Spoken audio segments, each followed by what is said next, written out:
Você já imaginou ser considerado incapaz de produzir qualquer coisa? Pois é.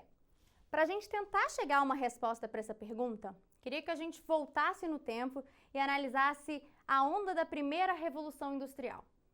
A velha história diz que a Revolução Industrial foi desencadeada por causas materiais, de investimento, roubos, altas taxas de poupanças ou até mesmo do imperialismo. Mas e se, na verdade, a primeira Revolução Industrial foi desencadeada devido a uma mudança na mentalidade das pessoas? Ou melhor, na forma como uma pessoa lidava com a outra. De acordo com a historiadora econômica Deirdre McCloskey, uma mudança na forma como as pessoas honravam a inovação possa ter sido um dos motivos da primeira Revolução Industrial. Surgiu um conceito que mudou para melhor o nosso mundo. As pessoas passaram a acolher a destruição criativa. Ou melhor, a produção criativa. E o que é isso? Nada mais do que a ideia nova que substitui a antiga. Mas não é só substituir por substituir. É uma substituição que gera valor para a vida das pessoas. Exemplos clássicos, como a lâmpada elétrica, que destruiu a lâmpada de querosene, os computadores que destruíram as máquinas de escrever. E tudo isso para quê? Para o nosso benefício e para o nosso bem-estar. E por que esse conceito ele é tecnicamente novo? Lá na Idade Média, apenas duas classes eram dignas de honra, mas principalmente dignas de voz: a nobreza e o clero. Os plebeus ou outros, que estavam ali comercializando, tirando leite da vaca para fins de troca e sobrevivência, eram inclusive tratados como pecadores. Até que, por volta de 1517 a 1789, uma mudança mudou completamente o fluxo da nossa sociedade. A liberdade, a voz e a dignidade chegaram até as pessoas comuns pela primeira vez na história da humanidade. A classe média passou a ser vista, mas muito mais do que vista. Ela passou a ser escutada e autorizada a criar e produzir. E foi a partir do século XVIII que o mundo começou a ver mudanças. Foi a partir do século XVIII que a liberdade e a dignidade chegaram até a classe média pela primeira vez na história da humanidade.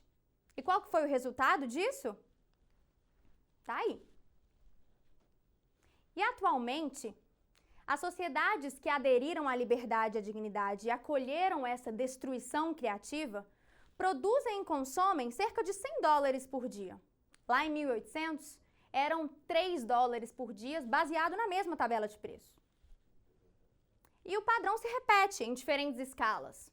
Se formos falar sobre organizações ao invés de sociedades, por exemplo, as organizações que mais prosperam são definitivamente as que dão mais liberdade para os seus colaboradores inovarem. Empresas com altos graus de liberdade são, no mínimo, 10 vezes mais propensas a alcançar melhores desempenhos financeiros. Então, por fim, a gente consegue chegar a uma equação. A liberdade gera prosperidade através da produtividade. E para eu provar e evidenciar tudo isso que eu estou aqui falando, eu queria trazer alguns gráficos para a gente analisar.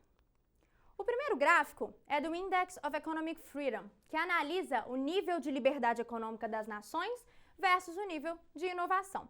Com a linha de tendência na ascendente diagonal, a gente consegue concluir que quanto maior a liberdade econômica, automaticamente maior a inovação naquele país. Mas a inovação ela não necessariamente traz melhorias na vida das pessoas ou no padrão, certo? Errado.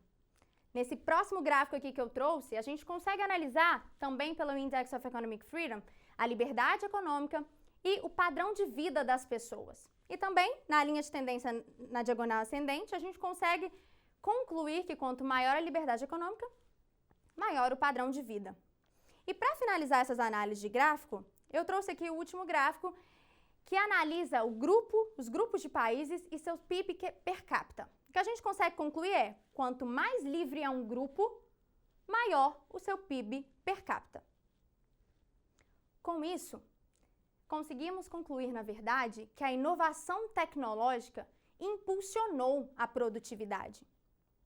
E o indivíduo que consegue utilizar da sua força criativa e produtiva para aproveitar tudo que essa transformação pode trazer na sua vida, tem ganhos jamais vistos. E como que a gente consegue trazer isso para as nossas vidas? Primeiro passo. A produção é o ato de geração de valor. Então, precisamos entender que a produtividade é uma virtude do ser, uma virtude nossa. Segundo passo. Precisamos abraçar a nossa racionalidade e a nossa produtividade, que nos leva ao terceiro passo. Precisamos aceitar que somos responsáveis por sustentar, definir e direcionar as nossas próprias vidas. E tudo isso só é possível se formos indivíduos livres.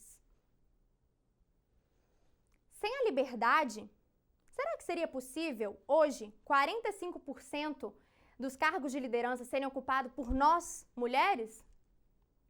Sem a liberdade, será que seria possível, lá no século XVIII, Mary Wollstonecraft, que escreveu uma obra em defesa dos direitos das mulheres e baseou a sua obra naquela época na capacidade intelectual e produtiva de uma mulher?